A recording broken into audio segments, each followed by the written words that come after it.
بسم الله الرحمن الرحيم. السلام عليكم ورحمة الله وبركاته.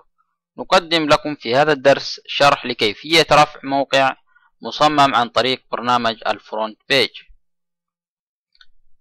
الخطوة الأولى، نتجه إلى موقع www.ebtoa.com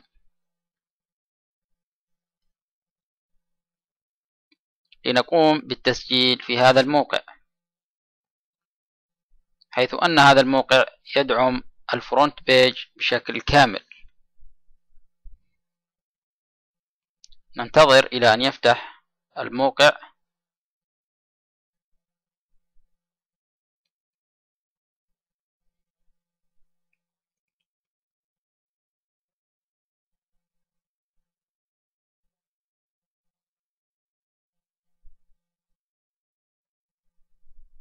الآن فتح الموقع. من هنا نضغط على التسجيل المجاني. بعد ذلك نقوم بإدخال البيانات المطلوبة. في الخانة الأولى ندخل اسم الموقع أو رابط الموقع الذي سنستخدمه لموقعنا مستقبلا، وليكن قدس 1. الخانة الثانية ندخل الرقم السري الذي سنستخدمه أيضا مستقبلا في لوحة التحكم. وفي الخانة الأخيرة ندخل البريد الإلكتروني، ويفضل أن يكون في الهوت ميل،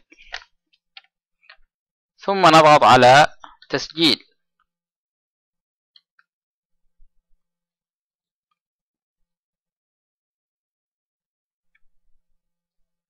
سيتم الآن فتح صفحة تطالبنا بالاتجاه إلى البريد لتنشيط التسجيل. ننتظر إلى أن تفتح الصفحة.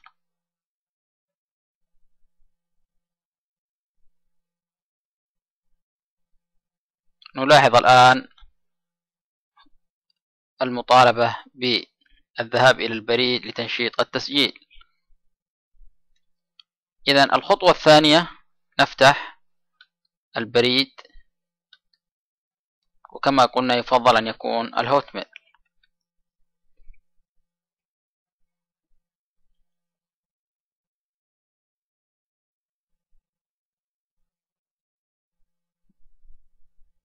ننتظر إلى أن يفتح البريد.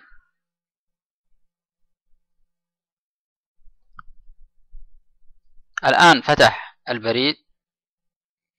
نلاحظ الرسالة الأولى من الموقع الذي سجلنا فيه ebtoa. نفتح الرسالة.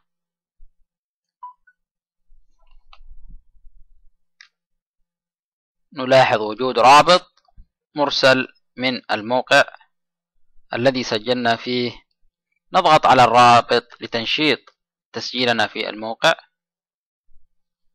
نختار الآن أو نضغط على هذا الزر.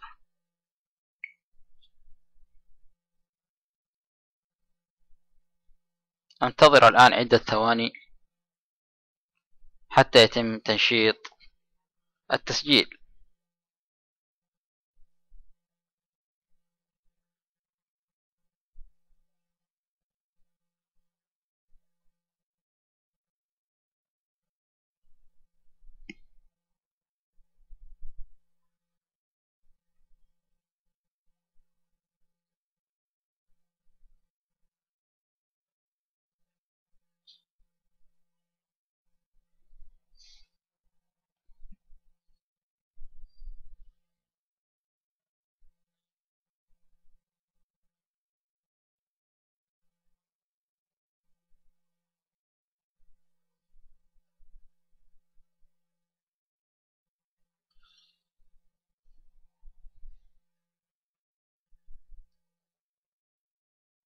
نشاهد الآن بيانات موقعنا، ويهمنا من هذه البيانات اليوزر نيم ورابط موقعنا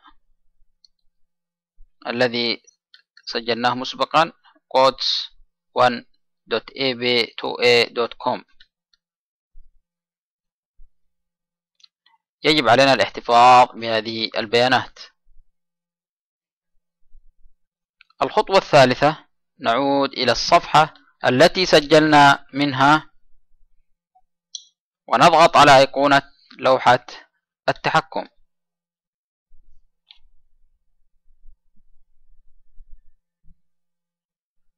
ثم نضغط على تسجيل الدخول بدون ما ندخل أي بيانات. يفتح لنا الآن نافذة جديدة، نقوم بإدخال اليوزر نيم الذي أعطانا الموقع،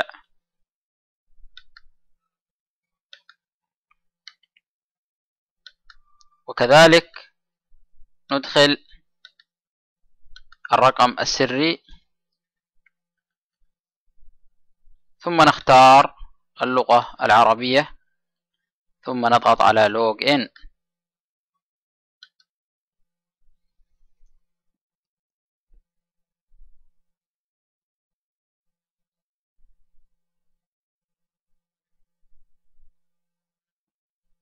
ننتظر إلى أن يفتح لنا لوحة التحكم الخاصة بموقعنا.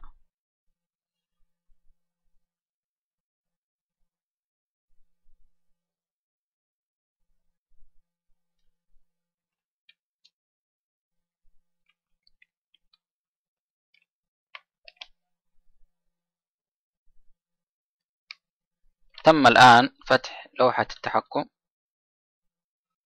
أهم شيء في لوحة التحكم هو مدير الملفات الذي نستطيع من خلاله رفع ملفات الموقع المصمم عن طريق الفرونت بيج. نضغط على مدير الملفات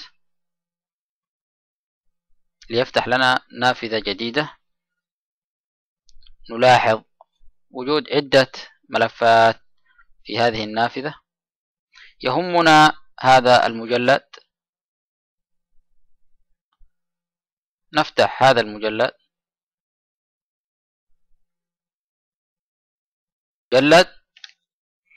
نلاحظ وجود صفحة اندكس داخل هذا المجلد.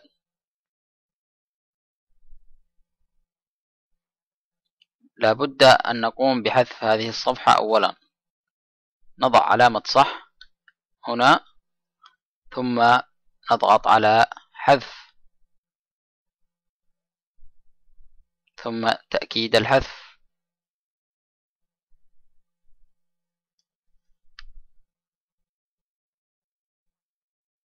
لقد تم حذف الملف بنجاح. نضغط على زر العودة إلى المجلد.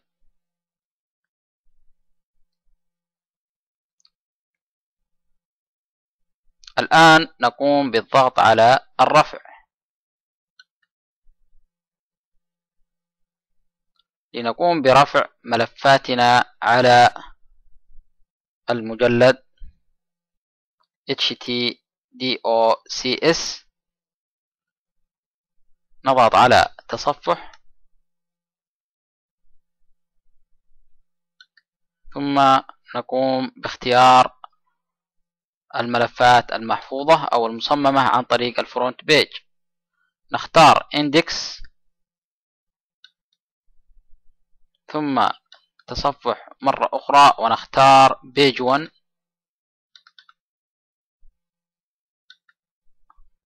لا يوجد لدينا أي ملفات أخرى. إذا كان هناك صور أو ملفات أخرى يجب علينا أن نقوم باختيارها من هذا المجلد وليس من مجلد الإيمج، من هذا المجلد فقط.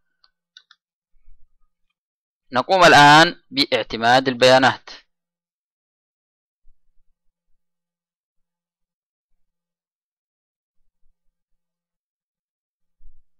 ثم نضغط مرة أخرى.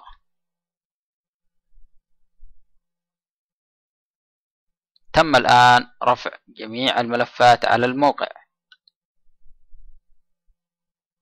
يتبقى لدينا الآن ملفات الصور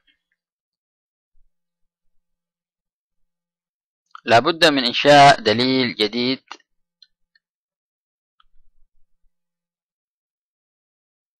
يسمى image ثم تأكيد. لقد تم إنشاء المجلد بنجاح. نعود إلى الخلف.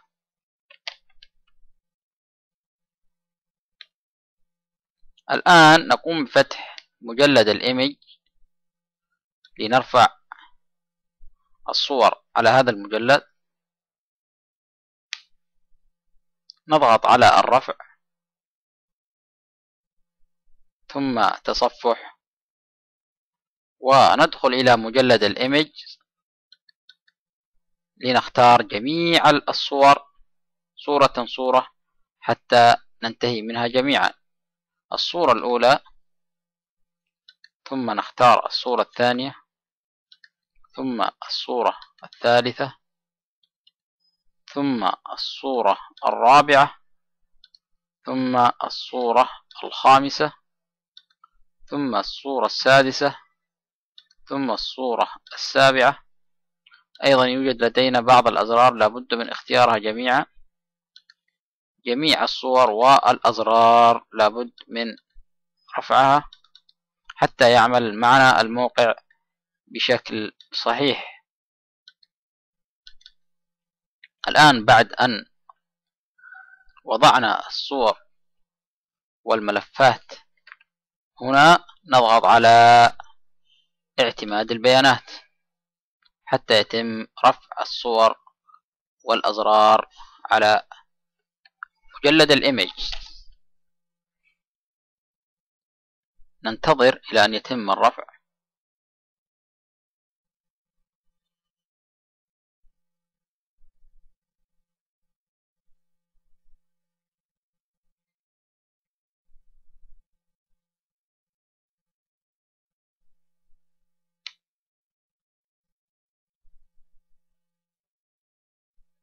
تم الآن رفع جميع الصور والملفات على ملف الإيمج أو مجلد الإيمج. نضغط مرة أخرى على اعتماد البيانات ثم العودة إلى الخلف ونشاهد الصور موجودة في مجلد الإيمج. بهذا نكون قد رفعنا جميع ملفاتنا على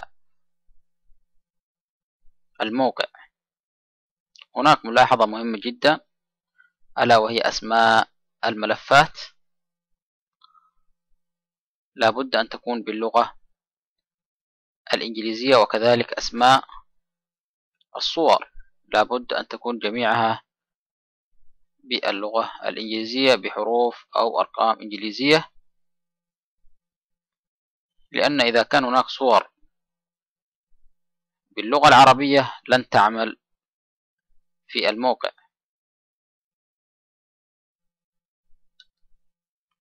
أيضا لابد من تسمية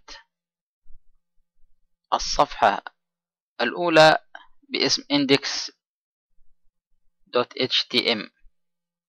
ضروري جدا. الآن أصبح موقعنا جاهز، ولمشاهدة الموقع نعود إلى البيانات التي أعطانا الموقع سابقا ونشاهد هذا الرابط.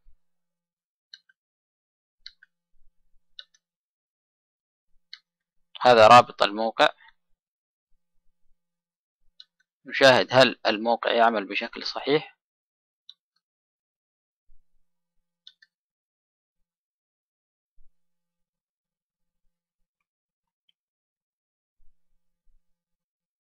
ننتظر إلى أن يفتح الموقع. تم الآن فتح الموقع والموقع يعمل بشكل سليم جدا بعد رفعه على الإنترنت. مع تحيات أخوكم علي راجحي المتدرب ببرنامج المصادر الفترة الصباحية. مع السلامة.